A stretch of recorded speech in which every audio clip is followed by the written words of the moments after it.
Hello guys, तो कैसे हो आप लोग। मेरा नाम है सौरभ और मैं अभी स्पेशलिस्ट प्रोग्रामर रोल पे काम कर रहा हूँ इन्फोसिस में। मैं आज आप लोगों के साथ इन्फोसिस के जो लेटेस्ट हायरिंग हो रही है ऑफ कैंपस हायरिंग 2025 बैच के लिए, उसके कुछ अपडेट्स के बारे में बात करने वाला हूँ। साथ ही साथ जो एग्ज़ाम होने वाला है उसके प्रिपरेशन के लिए जो मैंने कुछ PYQ क्वेश्चंस खोजे हैं उसको मैं आप लोगों के साथ शेयर करूँगा। साथ ही साथ मैं कुछ टॉपिक्स के बारे में डिस्कस करूँगा जो कि इंपॉर्टेंट होगा अभी के एग्ज़ाम के लिए। पहले मैं आप लोगों को अपडेट देता हूँ कि क्या अपडेट है। तो मेन अपडेट जो है वो है एग्ज़ाम के डेट को रिवाइज़ होने में। एग्ज़ाम का जो डेट है वो अभी रिवाइज़ हो गया है।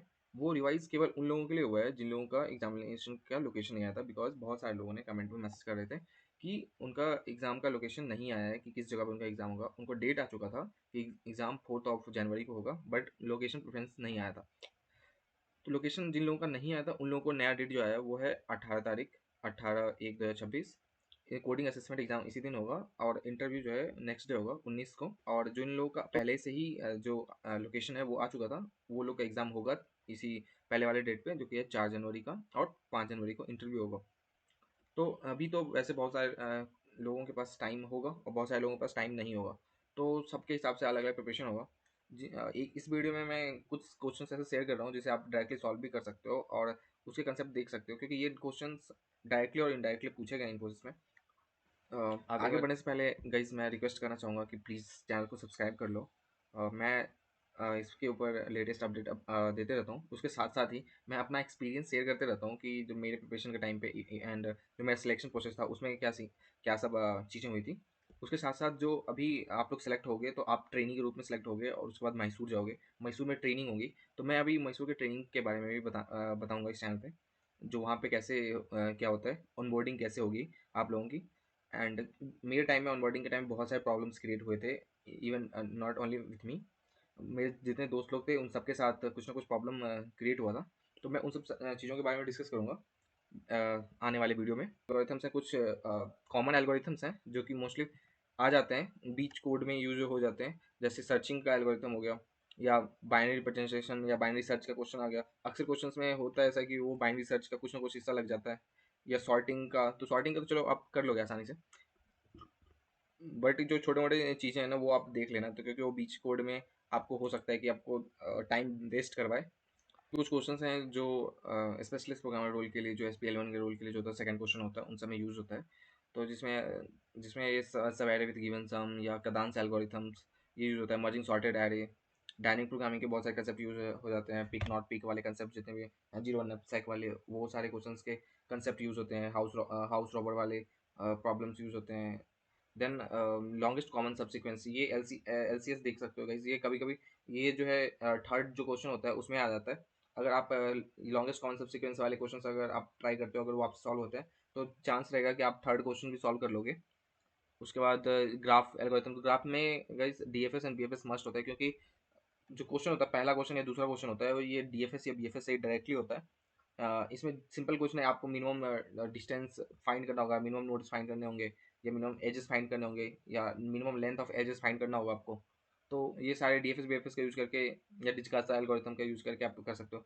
ट्री एल्गोरिथम में आप देख सकते हो कि शॉर्टेस्ट पाथ कौन सा है, लॉन्गेस्ट पाथ कौन सा है। ये सारे कुछ टॉपिक्स मैंने बता दिए। उसके साथ साथ मैंने कुछ क्वेश्चंस तैयार किए हैं। आप इस क्वेश्चन को देख सकते हो। जैसे ये क्वेश्चन है, इस क्वेश्चन को अगर सही से आप देखोगे तो the number of peoples in the city ये दिया हुआ है, द रिलेशन बिटवीन देम दिया हुआ है। ये एक तरीके का ग्राफ का क्वेश्चन है, जिसमें नंबर ऑफ पीपल नोट्स हो जाएंगे एंड रिलेशनशिप बिटवीन देम जो है एजेस कहला जाएगा। अब यहाँ पे क्वेश्चन क्या पूछता है, सिंपली लिखा हुआ है कि help John find and return the minimum number of relative involve in sending the gift from John to Dave. Simple question आप देख के समझ आ रहे हो कि इसमें शॉर्टेस्ट पाथ फाइंड करना है। तो ये सिंपल ग्राफ का क्वेश्चन है, आप DFS या BFS किसी भी तरीके से सॉल्व कर सकते हो। यहाँ पे एक अप्रोच में सॉल्व कर रखा है। इसी तरीके से और दूसरा क्वेश्चन देखोगे तो वो भी है। मैं एक और चीज़ बताऊंगा, जो सेकंड नंबर का क्वेश्चन है ये डायरेक्टली इन्फोसिस का ही क्वेश्चन है, मुझे कहीं से मिला था तो मैंने उसको यहाँ पे ऐड कर दिया। ये इन्फोसिस का ही पूछा हुआ क्वेश्चन है, स्पेशल प्रोग्रामर रोल के लिए, जो कि पिछले साल या उससे पहले कभी पूछा गया हो, मुझे कहीं से मिला था।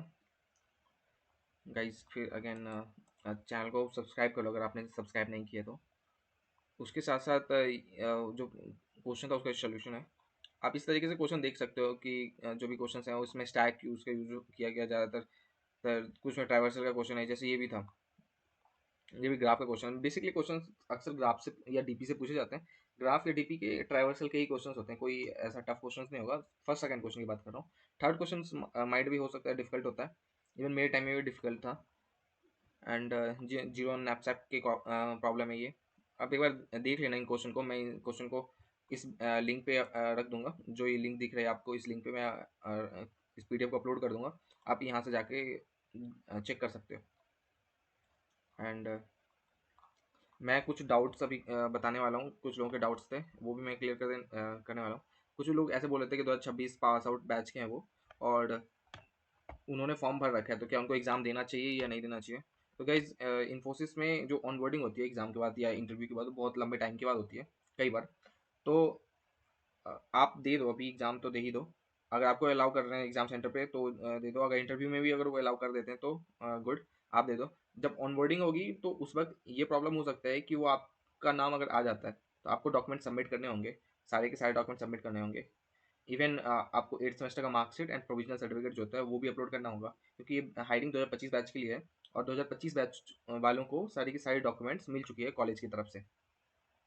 तो उस वक्त हो सकता है आपको प्रॉब्लम हो। बट अगर वो उस वक्त आपको ऑनबोर्ड नहीं करते हैं, क्योंकि ऑनबोर्ड बहुत राउंड्स में होती है, स्पेशल प्रोग्रामर रोल के लिए या डीएससी रोल के लिए बहुत मल्टीपल राउंड्स में होती है। हर एक वीक में एक बैच को ऑनबोर्ड किया जाता है, हर एक 15 दिन पे एक डीएससी बैच को ऑनबोर्ड किया जाता है। तो उस तरीके से अगर आपका होता है तो हाँ, हो सकता है कि आपको टाइम मिल जाए जब तक आपकी कॉलेज आपको डॉक्यूमेंट दे दें, तो उस तरीके से। अदरवाइज हो सकता है कि आपका एप्लीकेशन कैंसिल भी कर दिया जाए, फिर आप बाद में दे सकते हो, ऐसा नहीं है कि नहीं दे सकते, बाद में भी दे सकते हो एग्जाम। एक बंदे का डाउट था कि क्या ट्रैवल एक्सपेंस जो है इन्फोसिस देगी, क्योंकि उन्होंने लोकेशन अलग जगह सेलेक्ट कर रखा था। तो गाइज इन्फोसिस नहीं देने वाली ट्रैवल एक्सपेंस, और ये नहीं दिया जाता है, क्योंकि टीसीएस का भी एग्जाम होता है, उसमें भी सेंटर पे जाके होता है एग्जाम। गाइज तो इंटरव्यू का है कि ये डिपेंड करता है कि आपका इंटरव्यू कौन ले रहा है। अगर आपका इंटरव्यू बंदा वो पर्सन ले रहा है जो आज ऑफिस नहीं आया है, बट उसको आप असाइन हो रखे हो इंटरव्यू लेने के लिए, देन वो आपको इंटरव्यू ऑनलाइन लेगा। बट अगर आपका जो बंदा है वो ऑफिस आ रखा है, तो आपका इंटरव्यू सामने में होगा, इन पर्सन होगा। बट एक कंडीशन है कि जो बंदा घर पे है जो नहीं आया है आपके लिए, वो तो ऑनलाइन लेगा, बट आपको ऑफिस में बैठना पड़ेगा, और ऑफिस में एक अकेले किसी कमरे में या किसी मीटिंग हॉल में आपको बैठा दिया जाएगा, और वहाँ पे आपको ऑनलाइन जो या तो कंपनी प्रोवाइड करेगी लैपटॉप, या नहीं तो आपको बोला जाएगा लैपटॉप लेके आने के लिए, उसमें जो है आपका इंटरव्यू होगा।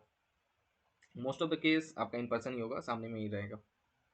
To crack DSC role, so guys DSC role के लिए आप जो कुछ क्वेश्चंस मैंने शेयर करे हैं, जो कुछ टॉपिक्स मैंने शेयर करे हैं, वो आप देख लो। आप ग्राफ के डीएफएस बीएफएस देख लो, और आप डीपी के जीरो नैपसैक टाइप के क्वेश्चंस देख लो। बाकी आप स्टैक क्यू के बारे में थोड़ा सा समझ लो, एंड एडिट रिवर्सल सब के बारे में देख लो। इतना काफ़ी रहता है डीएससी रोल के लिए। एंड हायरिंग अभी बहुत ज़्यादा रोल मास हायरिंग पे होने वाली है, तो हो सकता है कि क्वेश्चन का लेवल उतना टफ ना हो जितना अभी हाइप बन चुका है, जितने एल्गोरिथम्स हो वो सब आप कवर कर सको। बाकी ये क्वेश्चन प्रैक्टिस कर लेना, इसमें इस क्वेश्चन के अंदर ज़्यादातर क्वेश्चन डीपी के और ग्राफ के क्वेश्चन हैं। ग्राफ के जो शॉर्टेस्ट पाथ वाला होता है वो है, और डीपी के जीरो नैपसेक के हैं, एक बार आप ये देख लेना। अदरवाइज आप ये इन सारे टॉपिक्स को कंप्लीट कर लेना guys. Thank you so much guys for watching this video, and आप चैनल को प्लीज़ सब्सक्राइब कर दो। अगर किसी तरीके का डाउट हो तो आप हमसे कांटेक्ट कर सकते हो, मेरे को मैसेज कर सकते हो, मेरे इंस्टाग्राम पे कर सकते हो, लिंक्डइन पे कर सकते हो, कहीं पे भी आप मैसेज कर सकते हो मुझे। Thank you guys.